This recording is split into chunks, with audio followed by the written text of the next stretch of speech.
अस्सलाम वालेकुम to everyone and welcome to my channel.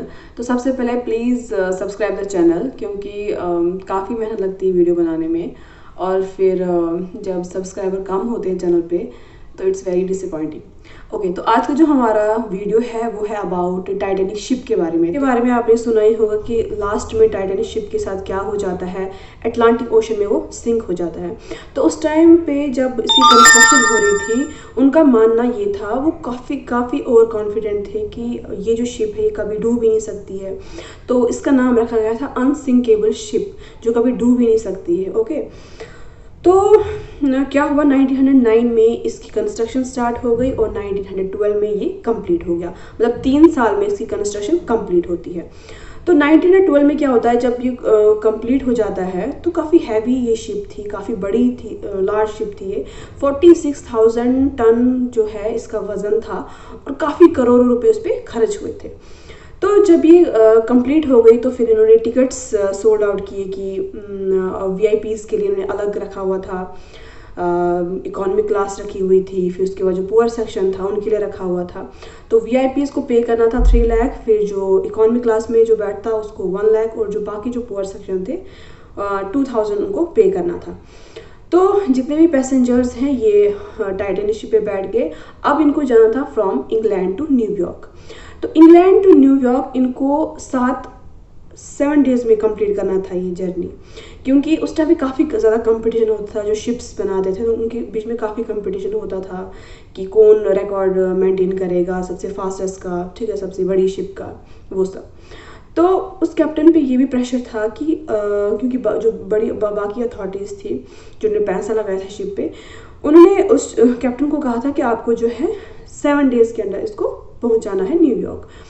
तो जब वो वहाँ से चली इंग्लैंड से न्यूयॉर्क तो काफ़ी हाई स्पीड्स, उसकी जो स्पीड थी काफ़ी ज़्यादा थी। तो 4 दिन तक काफ़ी नॉर्मल रहा, अच्छे से शिप चली, कोई ऐसा वेदर ख़राब कुछ भी नहीं था, कोई रुकावट आगे कुछ भी नहीं आई। लेकिन उस टाइम पे क्या हुआ, तीसरे चौथे दिन पे क्या हुआ, वहाँ पे बाकी शिप्स भी जो है वो चलती थी। तो उन्होंने एक जो है आइसबर्ग स्पॉट किया जिसका साइज़ लगभग एक फुटबॉल जो होता है ग्राउंड उसके जितना था। तो उन्होंने कंटिन्यूसली अलार्म्स 5-6 बार अलार्म्स भेजे शिप के कैप्टन को, उसके जो क्रू है उनको, क्रू मेंबर्स को भेजे कि यहाँ पे आइसबर्ग है। बट उन्होंने ये जो है अलार्म है उसको अनदेखा किया, नोटिस ज़्यादा नहीं किया, क्योंकि उनको लगता था कि हम जो है ये चीज़ मैनेज करेंगे, क्योंकि उससे पहले भी शिप्स चलती थी और अटलांटिक ओशन पे अगर आप ट्रैवल कर रहे हो तो वहाँ पे आइसबर्ग्स का होना आम बात है, तो वो मैनेज कर लेते थे। लेकिन बात थी ये कि वो ये जो शिप थी ये काफ़ी हाई स्पीड से चल रही थी। और दूसरी बात, आइसबर्ग को ऑब्जर्व करने के लिए इनके पास बाइनोक्यूलर्स नहीं थे। आप इमेजिन कर सकते हो इतनी बड़ी शिप और शिप में बाइनोक्यूलर्स नहीं है, मतलब दूरबीन नहीं है।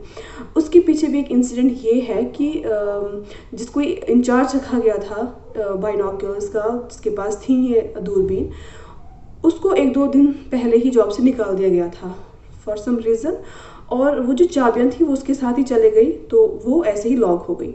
तो बिना बाइनोक्यूलर्स की जो टाइटैनिक शिप है ये चल रही थी। तो अब इन्होंने 2 बंदे बिठाए थे, 2 आदमी थे जिनको मतलब ये देखना था कि आगे आइसबर्ग है या नहीं है। तो उन्होंने जब शिप काफ़ी नज़दीक आ गई थी उस आइसबर्ग के, काफ़ी कम डिस्टेंस था, उस टाइम पे उन्होंने देखा कि यहाँ पे आइसबर्ग है। तो उन्होंने जल्दी से जो मैसेज है रिले किया कैप्टन को, बाकी क्रू मेंबर्स को जो है मैसेज रिले किया। लेकिन तब तक काफ़ी देर हो गई थी क्योंकि वो काफ़ी नज़दीक आ चुके थे उस आइसबर्ग के। जब उन्होंने देखा तो उन्होंने बिल्कुल उसको शिप को टर्न किया, मतलब वहाँ से साइड किया, लेकिन एक पार्ट पे जो है वो कोलाइड हो गया आइसबर्ग के साथ और वहाँ पे जो है डैमेज हो गया, पानी जितना भी था सारा अंदर एंटर हो गया। एक रीज़न ये था कि मतलब इतनी बड़ी शिप जो बनाई थी वो एक आइसबर्ग के टकराने से बिल्कुल डैमेज हो गई कैसे। उसका रीज़न ये है कि जब at the time of construction of Titanic वहाँ पे जो रिवेट लगाए गए थे वो कास्ट आयरन के लगाए गए थे, ना कि स्टील के। स्टील जो है काफ़ी मजबूत होता है, अगर उसके लगाए होते तो शायद वो उस प्रेशर को जो है, उस फोर्स को वो विदहेल्ड करती। बट वो कास्ट आयरन के थे जिसकी वजह से वो टूट गए रिवेट और पानी जितना भी है सारा अंदर चले गया। अब पानी जब अंदर चला गया तो उसके बाद भी उसका ऐसा स्ट्रक्चर बना, डिज़ाइन किया गया था कि जो पानी जो है अगर अंदर आ भी गया तो वो 3 फ्लोर तक ही जाएगा, बट ऐसा बिल्कुल नहीं हुआ। पानी चढ़ता गया ऊपर जब तक पूरी की पूरी शिप डूब गई। तो इस शिप को पूरी डूबने में, सिंक होने में 2 घंटे और 40 मिनट लगते हैं, ठीक है। तो अब क्या होता है, अब इसके बाद ये जब भी कभी शिप के साथ कोई ऐसा इंसिडेंट हो जाता है तो इन्होंने लाइफ बोट्स रखे होते हैं, लेकिन ये इतने ओवर कॉन्फिडेंट थे कि इन्होंने सिर्फ 20 ही लाइफ बोट्स रखी थी, जबकि इनको 30 to 40 जो है वहाँ पे आराम से आ सकते थे। बट इन्होंने लाइफ बोट्स वहाँ पे क्यों नहीं रखी, क्योंकि अगर वो लाइफ बोट वहाँ पे रखते तो थोड़ा टाइटैनिक का जो वो उसकी जो ब्यूटी है, उसमें जो ग्रेस है वो थोड़ा कम हो जाती। तो वो उसी को देखते हुए कि टाइटैनिक अच्छा दिखे, खूबसूरत दिखे, वहाँ वो जम्बलिंग जैसी ना हो, सिर्फ 20 लाइफ बोट्स वहाँ पे रखती है। अब 20 लाइफ बोट्स रखती, उसके बाद क्या और एक गलती हुई कि जब 20 लाइफ बोट थे तो हड़बड़ी में क्या हुआ, एक बोट की कैपेसिटी अगर 60 थी तो वहाँ पे सिर्फ 20 ही जा, क्योंकि हड़बड़ी थी। वो आपने देखी होगी मूवी की, किस तरह से वो जो लाइफ बोट है वो उतारी जा रही थी रस्सी से, फिर रस्सी को कट किया जाता था, फिर वो जाते थे। लेकिन हड़बड़ी में क्या होता है, जहाँ पे 60 पैसेंजर्स आ सकते थे वहाँ पे सिर्फ 20 ही आते थे। तो और सबसे ज़्यादा प्रेफर किया गया वुमेन को और जो चिल्ड्रन हैं, और जो सर्वाइवर थे ज़्यादा, जो बच निकल पाए वहाँ से, वो ज़्यादा वुमेन थे और चिल्ड्रन थे। तो जिनकी जानें गई वो ज़्यादातर मैन थे। तो अब जब वो गए तो इसमें भी यही हुआ कि जहाँ 60 आने थे वहाँ पे 20 आ गए, और 20 बोट्स में जो है जितने बच पाए वो चले गए। तो आधे जो है अटलांटिक ओशन में गिर गए, क्योंकि वहाँ उस टाइम का टेम्परेचर -2 डिग्री सेल्सियस था।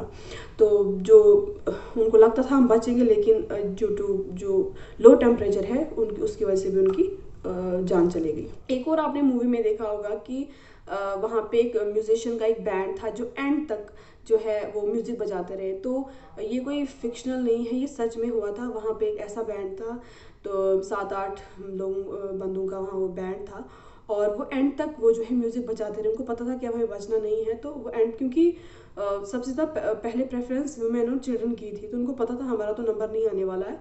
तो उन्होंने क्या काम किया, वो म्यूजिक बजाते रहे एंड तक, और फिर अनफॉर्चुनेटली वो भी बच नहीं पाए। तो लास्ट में क्या होता है, जो कैप्टन स्मिथ थे, तो लास्ट में जब सबको उन्होंने रेस्क्यू कर दिया, तो फिर लास्ट में वो जंप करते हैं। तो ये था कुछ पॉइंट्स टाइटैनिक के बारे में, जिसकी वजह से जो टाइटैनिक है वो डूब गई। पहली गलती यही थी कि जो उसकी तेज़ स्पीड थी। नंबर सेकंड ये थी कि बाइनोक्यूलर्स नहीं थे। नंबर तीसरी ये थी जो अलार्म्स उनको दिए गए थे 5-6 बार कि यहाँ पे आइसबर्ग है, वो उन्होंने नोटिस नहीं किया। और फिर लाइफ बोट्स का कम होना, ये मतलब इन सब गलतियों से जो है टाइटैनिक डूब गई। तो ये था आज का टॉपिक अबाउट टाइटैनिक के बारे में। Hope you like this video and don't forget to subscribe the channel. Thanks.